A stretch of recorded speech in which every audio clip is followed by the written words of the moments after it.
Hi, and welcome to Triangle BNI. Today's show is brought to you by Oak City Tech.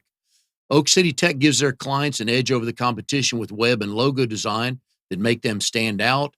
They increase brand awareness and generate leads with SEO and social media presence, and then convert those leads into clients with content creation and email marketing. They've been around since 2009, working the Triangle very hard. They also work with companies around the country. Go to oakcitytech.com, tell Drago we said hi, and I know he'll be able to help your company grow. Hi, everybody. My name is Mike Manning. Welcome back to Triangle BNI. Each week, we bring you a successful small business story from Triangle BNI. BNI is Business Networking International, the world's largest networking organization. Our little slice of heaven here in the Triangle is Raleigh, Durham, and Chapel Hill. We have 30 chapters meeting each week, almost 600 members. We're here to help each other grow our business. And our guest this week is Scott Bloomer with Color World Housepainting. Scott, how are you today? I'm good. I feel like I'm sitting in the big seat here today. There you go. Just don't worry about the questions coming your way. Just don't stutter. Then we know you're. I'm ready. I'm Okay, ready. I know you are. Scott is in RD11. They meet at the Egg and I right now. They meet Monday mornings at 8:30. So if you're a morning person, if you love Mondays, we'll give you some more information on Scott's chapter. But you can go visit them. And we just encourage you to go visit a BNI chapter. Scott, as you know, you're relatively new into Color World and BNI. And I know that Yep. BNI has helped you a little bit get started. So what were your first thoughts when you visited that chapter before you joined? I had visited a couple of other chapters just to check it out, but I really liked the our group. It was a forming group, so kind of getting in and getting started, it gave the opportunity to get in really at the ground level and build relationships with the members.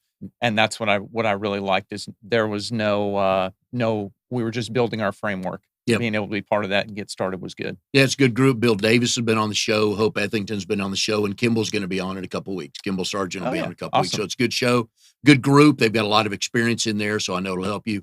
All right, so we're sitting in the middle of November. It's nice and cold. It rained last week. How's business? Well, that's a perfect question. Business is good. Obviously, with the winter storming its way in the door, I think it put everybody into early holiday mode. So thankfully for us, we have some seasonal activities that we do. I won't get ahead of that, but we're doing some things to keep moving. But spending time at BNI, getting out there, building the brand. Those are things that can happen year round, weather regardless. And obviously, interior painting is the big push for this time of year. But how much exterior painting can you do, and how do you plan around all this yucky weather? Well, being a weatherman's a great job. So yeah, there's not a whole lot of planning you can do. But it's really about surface and air temperature, surface temperature of the home and air temperature outside. So if it's above 35 degrees, we do have some windows we can paint. So we're blessed to live in an area that, other than what we just had, most of the time is pretty good. Now, you have a lot of background in construction. So you've been watching the weather for a long time, haven't you? Oh yeah, yeah. It's this time of the year. It's very easy to get listen to the holiday music and get lulled into a very slow somber until about the middle of January. Is there a busy season for the holidays, like in August or September, when people know they want to get it ready for the holidays? Is there any such thing? Yeah, it's interesting. Obviously, the summer's very busy, and then when school comes in, you see a little bit of a lull because everybody's resetting their routine. A lot of families are changing. They're out of vacation mode, and after about a week and a half or two of school, home improvement moves up the list very quickly. Yes, and we get a lot of action there. And then, honestly, usually until Thanksgiving, it stays that way. This year, with the early cold spell. Not the last week has been kind of slower. People that we've been out and met with have kind of gone into hiding for a minute. You are new to Color World about since July. Yes. Is when you started that. What led you to Color World, but what led you to painting? Oh, wow. That's a couple of long questions there. So We got time. Perfect. What led me to Color World was actually doing a lot of due diligence on business opportunities, looking at existing businesses.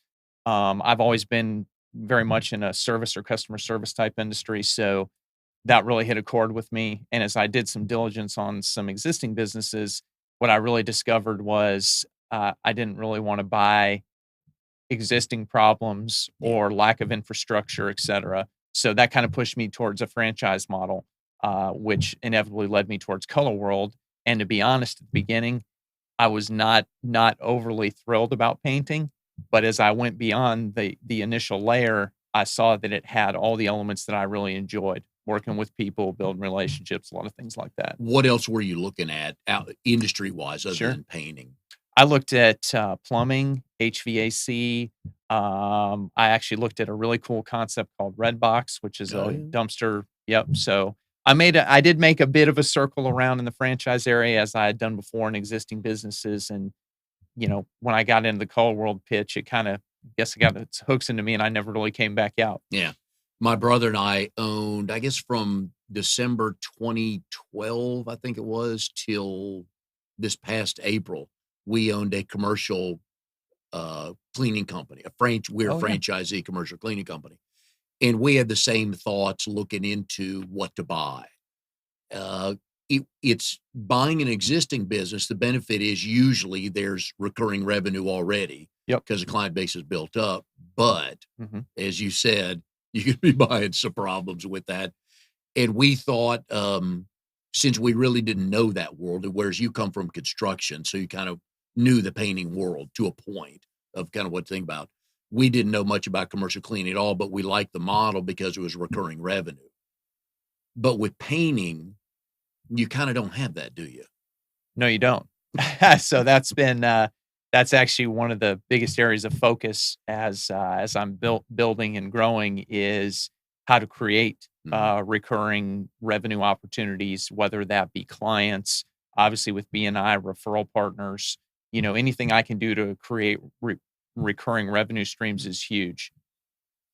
Do you find that people who paint the exterior either combined with that, they want their interior or they eventually call you back to do the interior?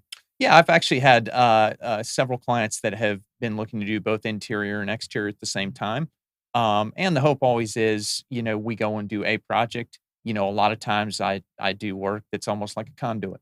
Yeah. I'll do work in hopes of being top of mind the next time they have a home service project. And I always say, hey, if I can't help you, I'll get you in touch with somebody that can.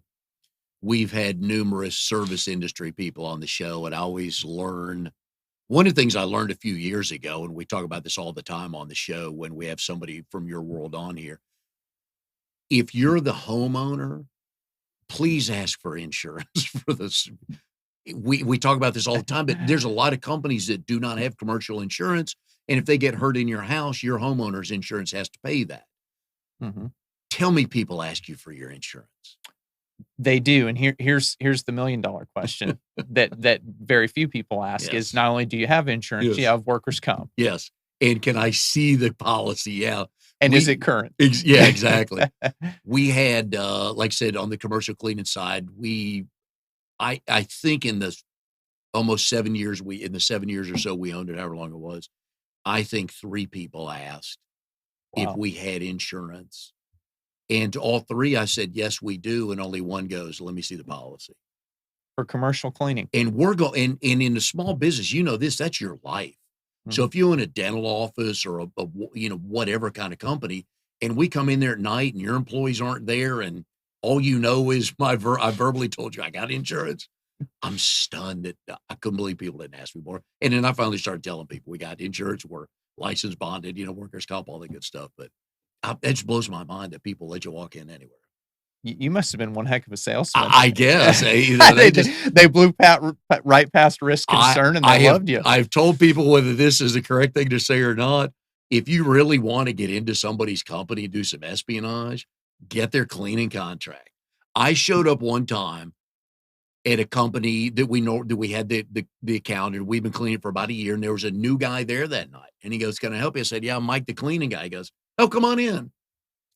That was it. Oh, So I'm like, yeah. So if you really want to dig deep and do something, find some information on a company, just I hope I'm not getting anybody to do this, but just start a cleaning company and just say, "Hey, we're the nighttime cleaners." They'll probably let you right in. It's like unbelievable.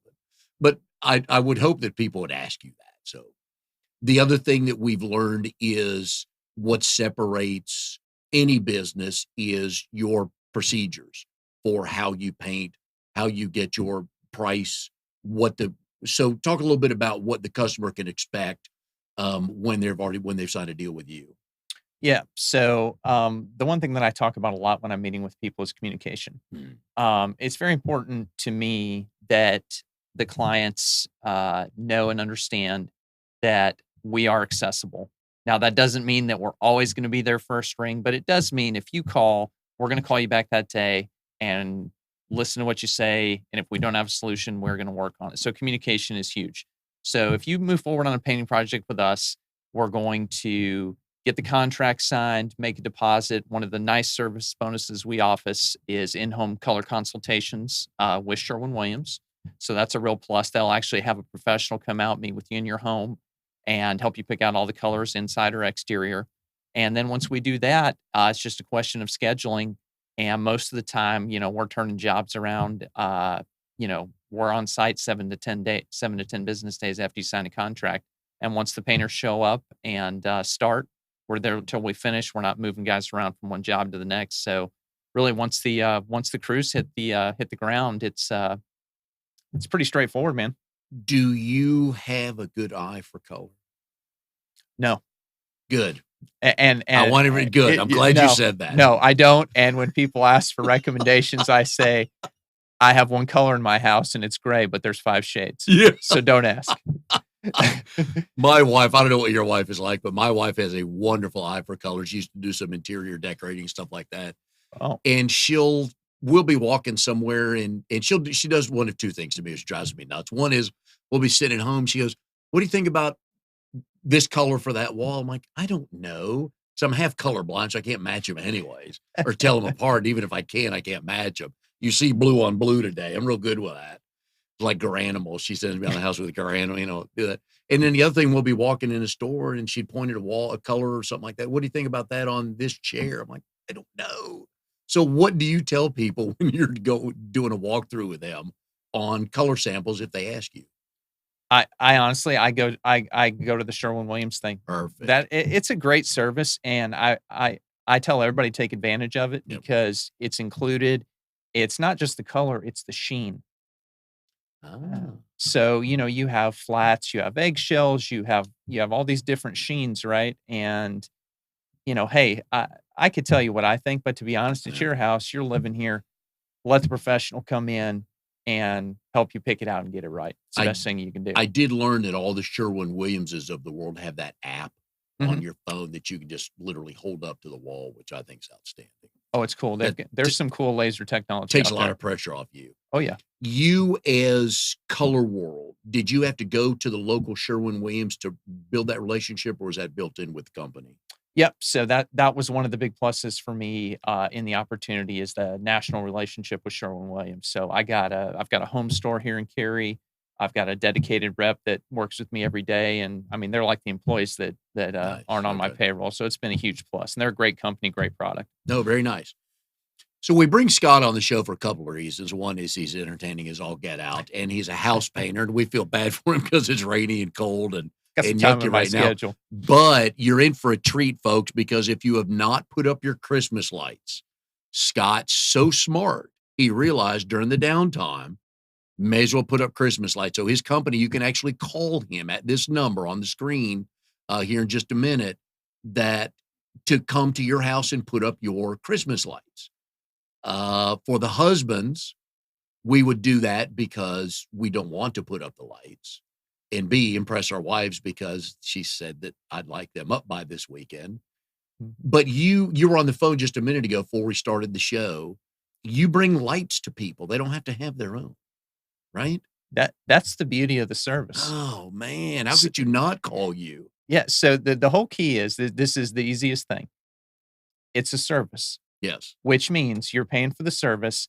But because of that, we show up, we bring all the lights, all the clips, all the extension cords, we set the timer. Literally, when we're done installing, that timer's set on a dusk to dawn setting, and the lights come on at night and they go off in the morning. Oh, nice. And after the season, instead of you climbing up there being miserable the day before you have to go back to work, We come after you've gone back to work to go make the money. We come and clean it all up, take it all away. All right. So the age-old question, we always argue, when do they start advertising Christmas? Is it before Thanksgiving? My pet peeve is before Halloween, but that's a whole nother podcast. When's the earliest you would put up Christmas lights for somebody? Actually, we are getting into prime time this week. So Okay. the week before Thanksgiving, but advertising actually started in October. You've hung lights already for somebody. Yep. How early? What's the first house you decorated? It was actually just this weekend. Oh, So man. we're just getting into the heat of it right now. We are expecting a big rush after Thanksgiving. I'm expecting to really get a lot of requests Black Friday and that weekend for sure. Is that a 2 or 3 man job? It can be 2 or 3. Right now I've got a couple guys that are doing it. They're a 2-man crew. And they're really getting their rhythm. So 3 is nice on if you got a really big house, but it can definitely be a 2-man job for sure. Are these guys that paint for you, and when it's raining, they put up lights, or is this a whole nother team? It's a whole other team. I've gone to some of the painters and, it's kind of funny. They're like me and you. Yeah. And they kind of give you the look like, you want me to do what? And I'm like, no, really, it's a good opportunity. And, the whole thing is you got relationships with those guys. You want to reward them, give them the chance, if it's something they're interested in. I mean, it's a great way to keep them busy when, there's maybe not as much paint flying around. Yeah. Who's calling you to hang the lights, the husband or the wife? I'll be honest, it splits. But it's very apparent that the person calling you usually has a very deep need for that service. Now whether the other counterpart is on board or not, you don't know, but that person's like, oh yeah, come out tomorrow, do whatever you want. If you have let's say just a standard ranch, 2,000 square foot house, no goofy things to get around, how long does it take your guys to put lights up for that? Yeah, probably hour and a half, 2. Nice. Okay. Yeah. So if the weather's good, they're getting 4 houses in a day if they're straight, if they're coordinated correctly, right? Yep, and that's the magic for them is Yeah. you got to coordinate it so they have a chance to make what they need to make on the volume and getting it condensed in the right areas of town and that kind of stuff. You guys are based in Apex. Uh-huh. How far out will you go to paint or hang Christmas lights? Oh man, we travel. We got a big geographic footprint, so we're all in the triangle. So we'll do Raleigh, Cary, Holly Springs, Durham, Chapel Hill. All right. Yeah, Who hangs your Christmas lights at home? the guys did. My crew did. Actually, they did a fantastic job. And I'll tell you what, those lights. I mean, it's beautiful. So what do those guys do when it's not Christmas time? Yeah. Do they still work for you, or they got other jobs? Yeah, they've got other jobs, but the guys that I'm working with are a real great fit for this because they're a service home service company. So they're they're doing power washing, they're doing gutter cleaning. Oh, okay. And they're doing carpets inside. They do a lot of service stuff, and they really get the service model, which is huge because that's all the business is service. If you really want to, you could hang lights in the rain, right? You as long could. as it's not lightning. Yeah, we had the wind this weekend, and that was actually more detrimental than the rain. And the ladder might get slippery. I get it, but if you really wanted to, you could do that. You could. Do you have a stock set of lights that every house gets, or do they get to call you and say, I want every third one green and every fifth one red? And the options are quite limitless. So what I usually tell people is that, I get a lot of questions of, well, here's a picture of my house. How much do you think it's going to cost? Yeah. Well, that's all subjective. What do you want to do? How big do you want to go?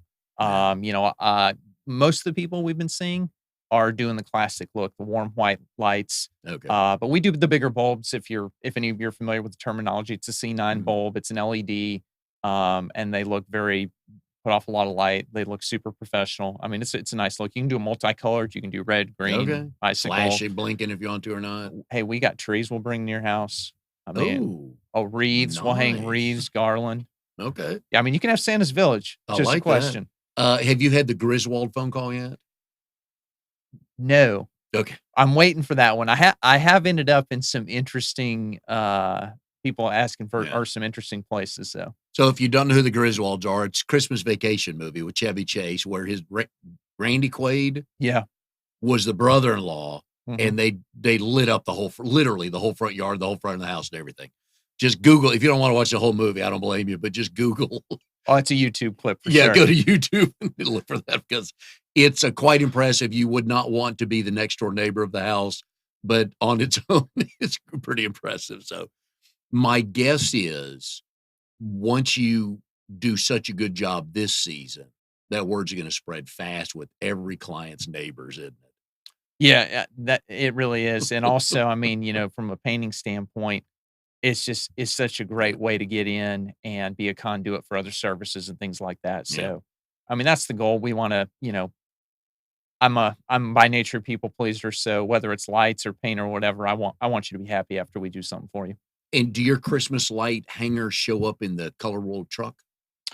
No, so we don't do the install guys don't do a marked truck. Okay. So they show up, they've Mm. got their stuff, pull ladders out, and Mm. have at it. So you talked about other services you provide. You have carpentry and drywall, Mhm. pressure washing. Yep. Do you clear gutters? Yep, Oh, absolutely. Popcorn ceiling removal. Yep. oh, that's so old school, but again, that's Yeah, but I mean, it has to be done. yeah. Oh, I know. It has to be I done. know. So when are your potential clients the same for the painting as the Christmas lights? They can be. It depends on, to be honest, the light thing is I think after going through it this year, I'm gonna find a real, crosshatch demographically of Yeah. who really believed in that service and went for Yeah. it. And those people do make ideal painting clients.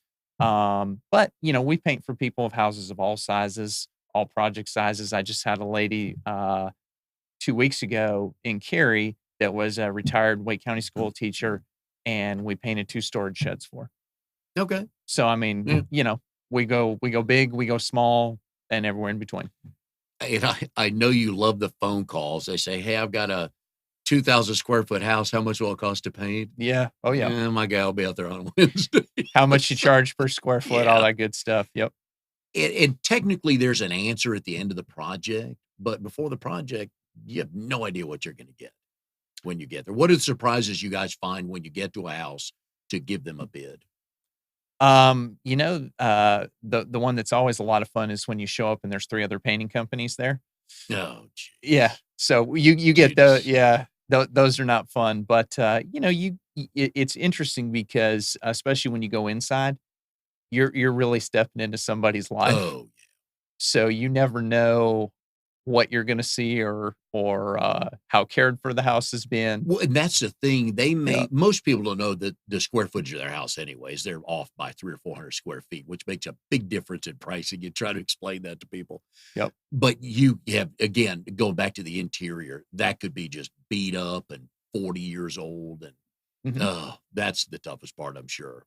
Well, and at the same time, you have that, but then you also have the other side where, you walk into someone's house that is extremely well cared for, Yeah. and it's very meticulous and very clean. You have to be prepared to go in that house and, do a couple of little extra things that you might not have to do all the time. Yeah. Would you rather a client call you that knows exactly what they want or they need help in picking out a color? There's advantages to both.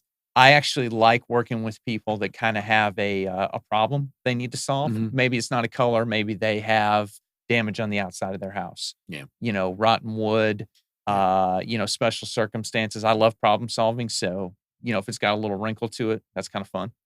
Do you find that the spouses are in agreement when you show up for the walkthrough? Actually, what I find most of the time is one spouse is driving the wagon, and once you know who that Oh, is, yeah. Oh, y yeah. the other one might as well just be a tree in the background. That's the way with me and Becky. If anybody ever came by to do that, I'm like, I'm just gonna go to work because I'll be of no help here. Yeah. Because she'll ask me, what do I think? And my eyes don't see that. So it took me Yes. about 10 years of marriage to explain that to her. Because she would ask me on colors. I'm like, I'm sure, fine. And finally, it dawned on me to tell her, my eyes, I just don't see that. And you go deep colors, if you go maroon, well, the green gray is the toughest thing for me, obviously. And you Mhm. get some of those color wheels, and I don't know what color it is. I just, dark blue, black. If they're not next to each other, Could be the other one. So, but I imagine you got some good stories about one spouse just clams. It welcomes you. Hey, glad to have you. Here's what we're looking for. And it just clams up. Or immediately when you ask something, they go, you're going to have to talk to them about that. I mean, it's as clear as day. That's what I say. Yeah. So we are here with Scott Bloomer, owner of Color World House Painting. What's the name of the light hanging company? Still Color World? Still Color World Okay. House Painting, but holiday lighting. They do house painting. And folks, if you do not want to hang your Christmas lights, which most normal people don't want to do, please call Scott to do that. Today's show is brought to you by Oak City Tech, where they help you reach your goals with proven technologies for increasing traffic, leads, and sales. Go to oakcitytech.com. Tell Drago we said hi. I always enjoy this show for a number of reasons. And each week, I believe I can accurately say there's always been a first. And you, sir, are another first on this show. Okay. You went to high school in 2 different states, in Albuquerque and Anchorage. And I got to know why, and I hope the law's not involved in this. No legal background story here. Because you don't see those 2 cities connected very often. No, and it's geographically far enough that, some kind of international ring would be a little too difficult. I know, yeah. But no, so growing up, my dad was one of those guys that, about every 2 or 3 years, he would get happy feet. And he wanted to, take the next move up, try something different. So we moved a lot. I moved probably every 4 years growing up. And it's like you're in the military, huh? I get that question. I can't even tell you. When I tell people places I've lived, they're like, "Oh, Army, Navy," and I'm like, "No, Dad." What did he do? So my dad worked in the electric cooperative business. So he actually started out climbing power poles. Oh, okay. Yeah, so that's what he did, and he just through hard work and opportunity had a chance to kind of move up, move up, and when we moved from Anchorage to Albuquerque, that was right after I'd finished my sophomore year of high school, which like the worst time. You've just established yourself in school. You're an upperclassman. You're the man. You're the man, big man on campus, right? You got it all planned out how junior year is going to be gravy, and then not only do you move, but you move to a totally different culture. Oh, yeah. Oh, just totally random. Yeah. And you're tossed in. How long did you live in Anchorage? I lived in Anchorage for about 4 years. When you moved to Albuquerque, you had to throw away half your 2/3 of your clothes, right? Oh, yeah. Yeah, because you didn't need much winter stuff in Albuquerque. 320 days of sunshine a year. In a whole nother, like you said, a whole nother world of people, cultures, backgrounds, and everything. That had to have been what was the toughest adjustment for you? I think that the time of it was hard. Like I said, being right there at that time, I really had kind of had my group I was leaving, but yeah, also, I mean, I never lived in the Southwest, and Albuquerque's got a very large Hispanic community, and a lot of people whose parents are first generation Americans. And just very, very different. I mean, Anchorage actually was incredibly eclectic too, but totally different. A lot of Pacific Island people, a lot of Japanese, Chinese descent. So, so it was two very different melting pots. For those of us Southerners, can you explain how cold it would get in Anchorage? Sure. So, I'll give you a couple of relative points. So, I think one of the most interesting things people don't realize is how dark it gets, and this gets into the cold. So in the winter, when I went to school there, I would go to school in the morning in complete darkness, and in the afternoon at 2:30, I would come home in complete darkness, and I would spend the day inside. So that's a seasonal depression is off the charts. But in terms of cold, I can remember when I was a little bit younger there in grade school, we actually had a day with the wind chill factor. It was close to about 90 below zero. Oh. And you can't even fathom that. You can't go outside in that, can you? No, you can't do anything. Wow. Yeah, you really can't do anything. And it will make you hate the wind. Let me just that wind is my least favorite weather condition by far. Now I know. That was my other question. I was going to ask you about the daylight, because we hear all kinds of stuff, but until you go through that, I have no idea what 24 hours of darkness is like. I know like with the time change, all of a sudden it starts getting dark about 5:30, and like Mhm. 6:45, my wife and I are looking at each other like, this feels like time for bed. Oh, it's so true. Now the flip side of that is in the summer, Yeah. you're getting, you're getting 18, 20 plus hours of daylight, and then Oh, even when it's not light, it's only, like, dusky outside. yeah. It doesn't really go pitch black. So it's the total opposite. So in the summer, you can run on no sleep, and in the winter, it's all you can do to be up till 4 in the afternoon. I just can't imagine that, but, ugh. And I guess if you're born and raised there, you kind of at least understand how to get through that, but you guys, I mean, 3, 4 years, that's who knows if that's enough time to adjust to that, but, Oh, oh, man. I would love to go back and visit, but, I don't think I could ever live there. The seasonal thing would throw me for a loop. Obviously, you did a lot of outdoor sports, things that involve snow and ice in Anchorage, Mhm. and you go straight to Albuquerque, which is shorts and T-shirts and whatever, right? Started golfing. Oh, did you really? Where did you so what are the different cities you went to school in? Oh boy. Well, that's a pretty long list, but, the main 2 were, Anchorage and Yeah. Albuquerque. What was before Anchorage? Actually, a couple of small towns in Alaska that you will have never heard of. Okay, So, I went to elementary school in a town called King Salmon nice. and another one called Glen Allen, which is a little more interior. King Salmon is a commercial fishing Yeah, outpost. alright. Yeah. Do you like to fish? No, Not anymore? no. Okay, gotcha. My dad was a big fisherman. I never I enjoyed it with him, but I can tell you what, man. Did he take you ice fishing? Actually, we did not ice fish there. So that's Alright, I have ice fished, and let me tell you what, that's not really ice fishing is a code word for another, pastime that you do while you're in the fish hut, okay, which is consume, yes, tasty beverages. yes. That would make Um, sense, yeah. but no, we didn't ice fish. We did a lot of fishing, in the river. Alright, so you appreciate fish in a Oh, yeah. good tasting fish, Oh, but 100%. you don't wanna go catch it anymore, right? I like it on my plate. Nice. It was a town of king salmon? The town of. What would you compare it to around here, size-wise? I would compare it to well, I'd really have to go deep, but I'd compare it to once you get outside of the triangle, whether you go east or west, just a small little rural town, Okay, not a whole lot going on. alright. It's exactly what it was. Now, the interesting thing about that, which you didn't know, that town only had 15 miles of paved road. You had to fly in.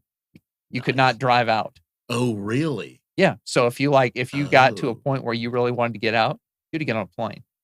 oh. Yeah, all these Alaska shows, the Buying Alaska and those shows, you see some of those remote areas where you better have your pilot's license. Oh Some of yeah. those in some of those businesses to stay in business, you Mhm. kinda need to be able to fly your own plane in there to get people or product in there.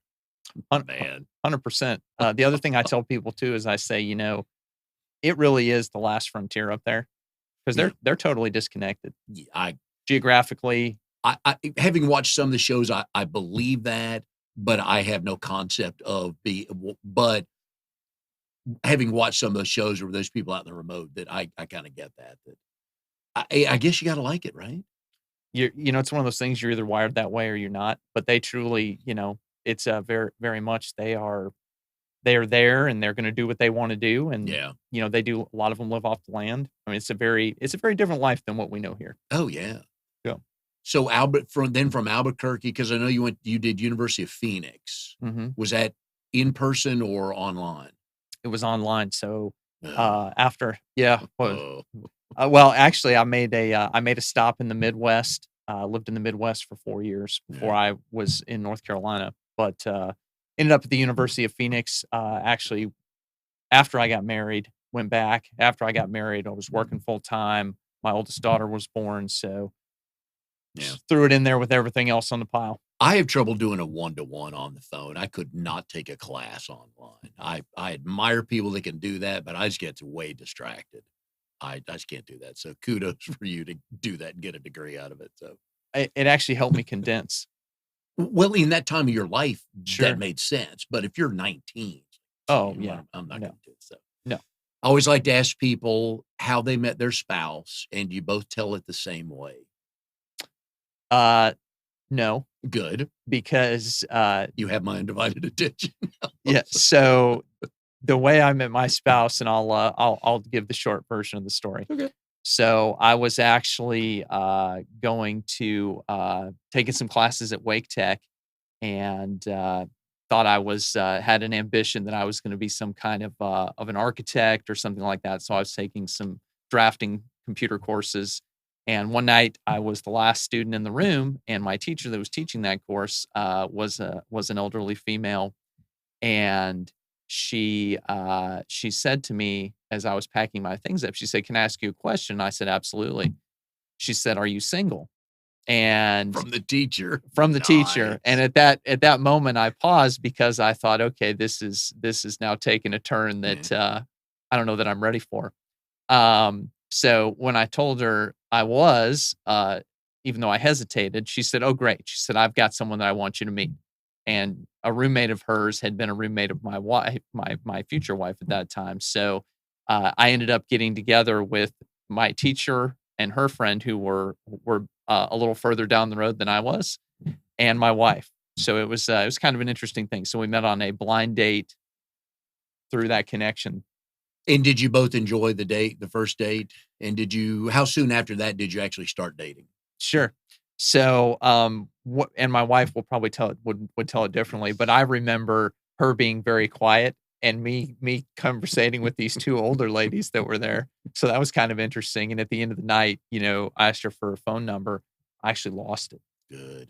which was really good on my part. But that was, I don't wanna give too much away time-wise because my wife is very beautiful and ageless, so I don't wanna date the story here. But, it was still a time where you could actually go to the yellow pages and find somebody if you need to. Yes. And I did, and called her up, and it's history. How long after you started dating did you guys get engaged and get married? We were not ones to do the not like today where weddings are a 3-year lead up event. Yeah. No, we didn't do that. We were we were engaged and married within a year. Okay. Yeah, so Way to do it. yeah. Where'd you guys get married? We actually got married here in Raleigh. We got married downtown in Sacred Heart Cathedral. What is your wife's name? Kenny. Kenny. Is she from here? She spent most of her life here. Okay. Ever since boy, she was born in Connecticut, but most of her time was spent here. She had a little time in Illinois, but Mm. majority here. And she is a teacher or in the teaching profession? She is. She's Okay. a first grade teacher for Wake County Public Schools. Do you get instructed occasionally? Sometimes, you know what I've learned through the years is I've learned that profession Yeah. is it takes a special person Oh, to yeah. do it. And When we've had this conversation before, because when Hope was on, we're talking about oh yeah, tutoring and the definitely. parents and teachers get her. I love total respect for what they do. They get the raw end of the deal because somebody's always banging on them for. And again, as a parent of 2 kids, I can honestly say I sent you my snot-nosed kid. You did not make him snot-nosed. That was my fault. If he was, it's not the teacher's fault. Yet everybody wants to blame the teachers. And I think teachers once a week should be given a free pass to tell a parent, your kid's a snot-nosed kid. And there's no repercussions to it because some parents need to hear that. They really do. So I admire teachers because they're being told you have to teach this test. Yeah. So they can't really teach the kids so they can learn. And then more paperwork again, and the parents are banging on them. You're doing this, no, it's not, it truly is a labor of love because I'm sure she's come home some nights just spitting bullets. Oh, it really is a civil service, man. Yeah. Yeah. So more power to them. Teachers out there, we love what you do. 100%. Kids, more like you or mom? Oh, boy, that's a mix up. I have 3, so they're like both of us. I hope they trail more after mom. She's very good. She's very even keeled. Very much a live in the now, day to day person, and there's a lot of great qualities she has. I'm a little more long range. I can be a little fiery sometimes. Yeah. So hopefully more like her. How old's the oldest? 14. Okay. Are you seeing some traits? Some maybe the long Oh, term yeah. versus the day to day. Yeah, Okay. yeah, definitely. I mean, Yeah. you can tell, and there's times where they do things as a parent, you can appreciate this, and you're like, "Man, I can't believe they just did that. They're just like me." I know. You're like, "Oh." My youngest son is like me. We've never met a stranger. We just wake up every morning thinking I'm going to make 5 new friends, and we're way all over the place. And I'll tell him every day. He's 29 now, so I'll tell him every now and then, "You're welcome, and I'm sorry." Oh, 100%. As you get older, it's so much easier to say that. Oh my gosh, yeah. So it's so funny that way. We are here with Scott Bloomer, owner of Color World House Painting. He is in RD, the BNI chapter RD11. They meet Monday mornings at 8:30. Right now, they're meeting at Egg and I. They'll be changing here shortly, but you can always get back with us and we can tell you where they are. Wilkie Sanderson, a previous job, Mhm. arenas, casinos. You were in charge of helping build those. Yeah, so, Wilkie Sanderson was actually an architectural woodworking company. Okay. So that's where a lot of my background is, and, yeah, we used to go all over the country and do a lot of large medical, Nice. high-end hospitality, so a lot of large hotels, but the one that was really cool, got to see some cool things, was professional sports venues. Mhm. So, we've done work in, for professional basketball arenas. One of the cool ones I got to do was we got the opportunity to do a large renovation at Churchill Downs Oh, where they run the Derby. yeah. So I actually stood at the finish line on Churchill Downs, got to go in the millionaires room where Tom Brady stood with Giselle and do all There that you kind of go. stuff. So Alright. yeah, Was that a traveling part of your life? it wasn't, but it ended up being. And Yes. seasonally, I would. There were times of the year where it seemed like I was gone every other week, and then it would die down. So, but I was home based. It was Yeah. great. Gave me a lot of family flexibility. And then before Color World, you were with, is it Choate? Choate. Choate. Yep. Okay. So that was, you did your dad's, well, your dad wasn't really in construction, but growing up, did you just kind of see if he built stuff and fished a lot and fixed power poles and all that? There are days where I still don't know how I got here, but no, it was just one of those things where right. So my dad passed away years ago, and when he did, I had a couple of kind of meaningless jobs, which you have when you're starting college, Oh, right? yeah. You just make a few bucks, and I just really wanted a job where I was doing physical labor. I just needed the stress relief, Mm. wanted to get out, so I took a construction job and got out of it, and then I ended up in the woodworking business after that, and there are days I go back and go, "If I could do what I really wanted, what would that be?" Yeah. Do you make stuff at home? I used to. Okay. I get asked a lot too, and my answer now is as we've gotten further along in life is my wife will say, "Well, you could do that," and I'll say, "Yeah, I can, but you won't see me." Yeah. And then on Sunday night, guess what? Yeah. I'm gonna be tired, I'm gonna be grumpy, and I gotta go to work the next day. Do the kids, can they make things? Are they, you know, design type or anything like that? Yeah, my daughters are both very artistic, and my son, even though he doesn't do it all the time, he's kind of a tinkerer. Okay. He likes to take some things apart, and I can see some interest there. So, every now and then I'll rope him in. I'll throw him in my car and make him come with me, Yeah. just so he can see what it's like out there. Because it's such a changing thing today. When you and I were growing up, the whole thing was go to college, get a Oh, job. yeah. Yeah. Yeah. Well, that's such a nonlinear route now. You Agreed. don't know what it Yeah. means. So if the kids have an interest in something, Okay. absolutely get them out there. Did you walk into his room one day and just look at you and whisper to yourself, "What the went on here?" Did he take what did he take apart that made you do that? Always taking his watches apart. He's a big, he was a big Lego person, so Oh, he'll sit there and yeah. just pull stuff out. But every now and then, like, I'll be surprised something will be broken, and I'll notice several of my screwdrivers are laying in there, and he's Okay. pulled it apart. Does he enjoy putting it back together? No, Okay. He he, does not. he's demolition man. Great. Can't wait till he learns how to drive. Oh, okay, no, no, no, no. I can't.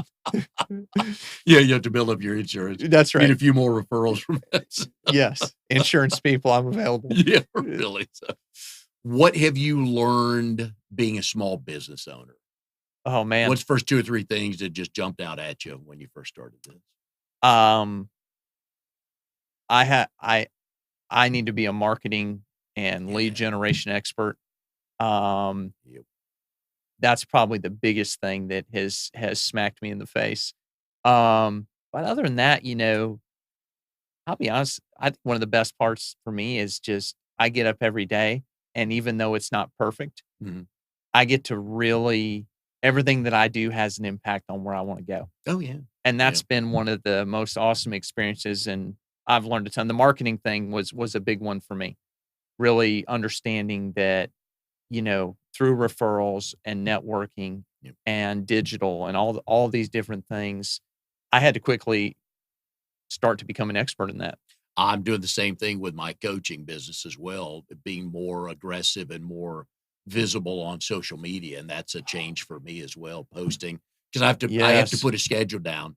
On Monday, do this on because otherwise, like, oh golly, it's Thursday night already. But you're right, you've got to get word out. The other thing we're talking about before we started was outsourcing and Yep. knowing what chores to outsource. What are you learning there? I've always been a big believer. I'm willing to pay, and outsource things that I'm not an expert in.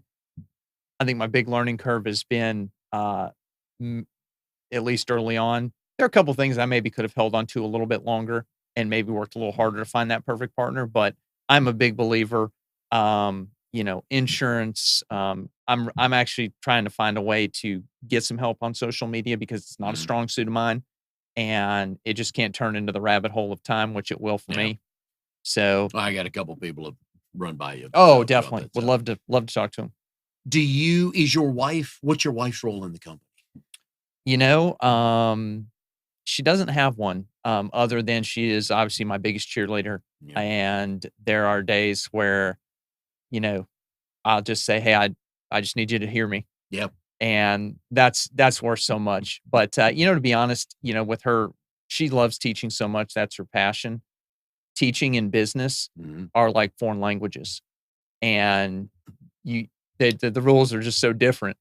Yes. Although I would tell her that the developing a process is the True. same thing. To teach a one-year-old, okay, put all your crayons in order in the box, so when you open the box are where they're supposed to be. Yep. So things like that, but I'm sure it is. It's as Trinity and I, my coaching partner and I, we tell people all the time, small business is not for everybody.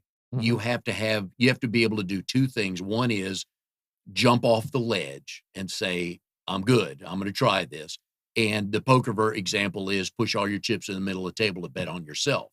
Yep. Now, that being said, if you run it right, it's a wonderful life because you have flexibility. Now with 3 kids, "Hey, dad, I got a softball game at 3:30. I'll see you there." Because you now can schedule your day around that. So that's what I love about it is the flexibility part of it. There's never enough money. I've not met anybody yet that says I've made enough. I'm actually making too much, but because my goal is the flexibility part of it. And you have 3 kids, so I know that's part of yours as well. Yeah, flexibility, is really nice, and obviously, still kinda being in the new phase, I'm not as flexible as I wanna be, No, not yet. but that is a big part of it. Actually, you mentioned the financial side, which is important, but Mhm. honestly, I've always been a big believer in what really got me to the poker analogy of putting all my chips in the middle is, I got a lot of time left that I have to spend working and doing things out there, and the opportunity to give back and the opportunity to enjoy the journey Mhm. and not just think about the end, Oh, that yeah. was a game changer for me, and Yeah. that's why I said, "You know what? There's gonna be days where I'm gonna second guess myself, but the more days that I enjoy getting up and going out Mhm. there and having a reason to fight, Yeah. that's what's fun." For people who did not run cross country at any point in time in their life, they may not get the literal analogy, but for those of us that did, I equate it to a cross country race because you start here and then the course takes you here and then this way for a hill, then that way for a valley and down, and pretty soon you're, whether it's a 3-mile course or a 5-mile course, you're all over the place. And you know this, I'm going to start doing this. And 2 weeks out, you're like, hey, I found this. Ooh, this is going to work better. Or, oh, this isn't working at all. Oh, so true, and right along with that is the shiny penny syndrome, Oh, yeah. And Yep. so that's been one that I have to, because like I said, I like to outsource, so I have to be careful, meeting people that offer a lot of services. I'm always intrigued and excited by the potential. So really having to kind of put some boundaries around myself. Do you have some family members or friends you've known for a long time that are small business owners? You can kind of pick up the phone every now and then? No. So actually, one of the big, big changes for me has been one of the big reasons I joined BNI very quickly was I needed to get into different groups of people. I had a lot of people that were very successful professionals, great corporate jobs. I had tons and tons of that, but I didn't have a lot of people in my network that were business owners Yeah. and were entrepreneurs and did a lot of networking and things like that. So, and honestly, that's some of the stuff that I found to be the most fun. It is. And the difference, and I'm glad you brought that up, the difference between that corporate CEO and that small business owner. Well, let's go back, not the corporate CEO, but that middle manager and the small business owner is you as a small business owner, you're the last line of defense. Oh There yeah. is no, oh, the boss did. Oh, wait, I'm the boss. Oh yeah. You can't. There's some things you can't pass Nowhere to anyway, hide, man. even though you want to. Oh, You can't. It's so true. That is 100% yeah, true. no matter what. Oh, wait, oh, wait, that one comes back to me too. So you could go all over the place. Growing up in Anchorage, tell me you've got a good high school job story. High school job story. Yeah, come on. You gotta have one.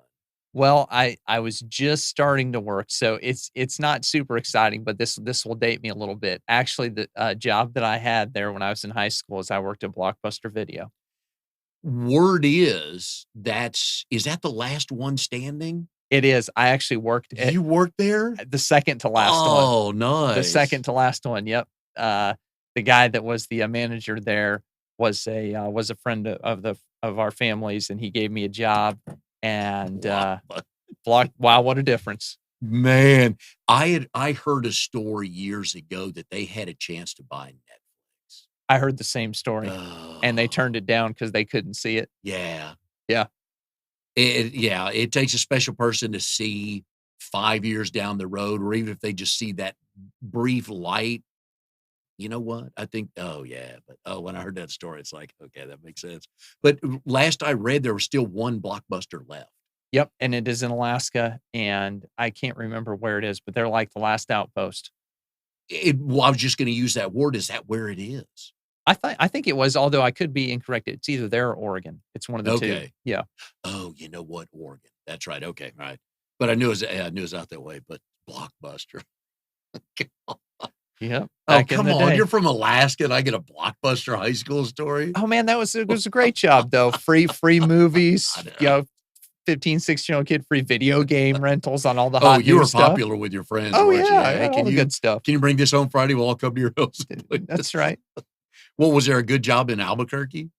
What I do? In Albuquerque, I actually worked at a sporting goods store. I worked at a sporting goods store, and I actually worked there for about 3 years. It worked good because I was playing sports and Okay. schedule flexibility was good. But yeah, it was Did great. did you have a job in Anchorage before Blockbuster? Because we all the people watching now, we're picturing this 14-year-old in Alaska, just gutting fish and throwing him in a Oh, yeah. trash can and doing this Okay, and throwing okay, him I in that, gotcha. I didn't have none of anything that? like that. I'll tell you what, though, I had a very basic job, but you can imagine the conditions. I was actually a paper boy, Ooh, okay. All and right. I actually used to deliver the papers in a sled. I would put all the because I wasn't old enough to drive, so I would put all the papers in a sled, and I Yeah. would pull them around the neighborhood, Oh gosh. and, and they would get frozen. So by the time I got to the last round of houses, if you've ever been a paper boy, my wife still, uh, curses at me sometimes for this, but when we used to get the N&O delivered, I would Mhm. always complain because 'cause I'd be like, "Man, this is ridiculous." This adult drives by in their minivan and flings my paper Yeah. into the puddle in my driveway, right? I said, "I used to get those calls."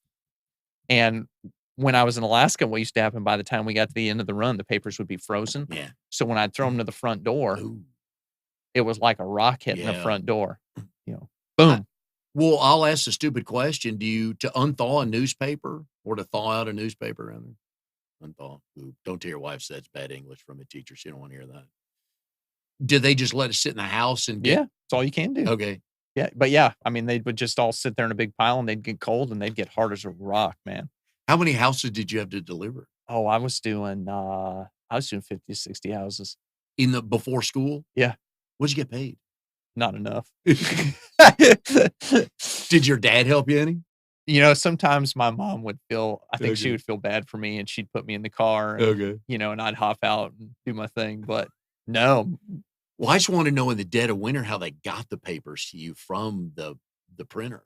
Oh, man, they would just drop them on my door. They would literally drop them on the door. But we're talking big 4-wheel trucks would change on the tire, all that stuff. Oh, yeah, Okay. absolutely. So you guys were used to getting around. That wasn't the problem, as long as there wasn't 3 inches of ice.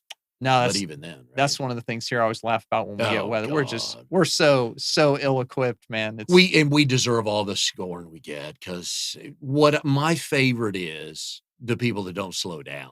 That's the problem. Yeah. Well, I don't see any snow on there, but just slow down. Okay. You go 35. Do yourself you'll a get there. favor. Yeah. It's like, Yep. do me and my insurance a favor as well. So 60 houses in the snow. Oh gosh. Not fun. What time did you have to start delivering those papers? Oh, that was like 4 a.m. Oh yeah. Mm. Good executive decision. Yeah. Let me be a paper boy at 4 a.m. in Alaska. Well, I got hooked into it. My buddy was Yeah. doing it, and he was, he had all this cash, right? At that time, all this cash. He had Oh, like, yeah. like $100, right? And I'm Yeah. going like, oh, that's sweet. It was like, oh, they're looking for help. So, like a dummy, I signed right up, and there I was out in the freezing temperature, pitch black. How long did you do that? Actually, a couple years. Okay. No wild animals came up on you? No. Okay. But I did live some places where we saw some wild animals for sure Oh, I bet. in the yard. How old were you when you first shot a gun? I was probably 8 or 10. Okay. Yep. All right. Yeah, that's those TV shows. What's the one? Ice, not Ice Road Truckers? no, it's the other one that they show the 4 or 5 individual people living on their own. Oh, Sue, the lady that owns the outpost where the planes land. What? I'm not. they've got a lot of those shows. They do. They got now. a ton of, which I'm fascinated by things I don't know about or didn't live. And just watching it, the Hawaii life, I'm like, okay, I get that. It's 88 degrees every day and sunny. I get that. That's your dreaming. But yeah, really. But exactly, that's CG working its best. So yeah. But just the life in Alaska, unreal. I really Unreal. want to go back just for a lot of those reasons, because it's been long enough that I was there Yeah. that I remember back now, and I'm like, man, did I really see that? Like, is it real? But the Northern Lights is a Oh, yeah. bucket list thing. And you saw that on a regular basis. Beautiful. And you're like, after the first 8 or 10 times, and you're like, okay, I see him again. And the rest of the 48 states are like, oh, it'd be great to go see those. But I bet they're just spectacular. They are. I'll give you another one that people don't talk about as much when they go up there. They talk about Denali and all this Yeah. other stuff they're doing. Glaciers. Yes. Seeing an actual glacier is amazing. Oh. Just Yeah, you don't hear people talk about that. you can't. Where do you go to see them? Yeah. You're not going to Antarctica, No. Right. No. but to actually see Huh. it and the size Yeah. and the mass and think about it that it's there all year round. Yeah. Pretty Oh, crazy. yeah. The scenery just, when they get those shots from these planes and helicopters, just unreal. Mhm. And there are just some places you don't worry about people building out there, because it just makes no sense to build in most of those places. No. Because you couldn't get things. So No. why bother? Oh, good stories. 100%. Good stories. Love that. Again, your first one from Anchorage, first one to do high school in Anchorage and Albuquerque. But folks, if you need a good painter, Scott will take care of you. And also if you need your Christmas lights hung.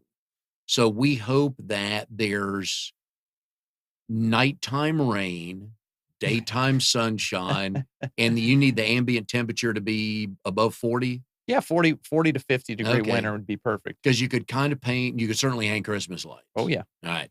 But if you do need either of those, please give Scott a call. We wish you luck on the business. Thanks for being on the show today. And we'll see you next week on Triangle BNI.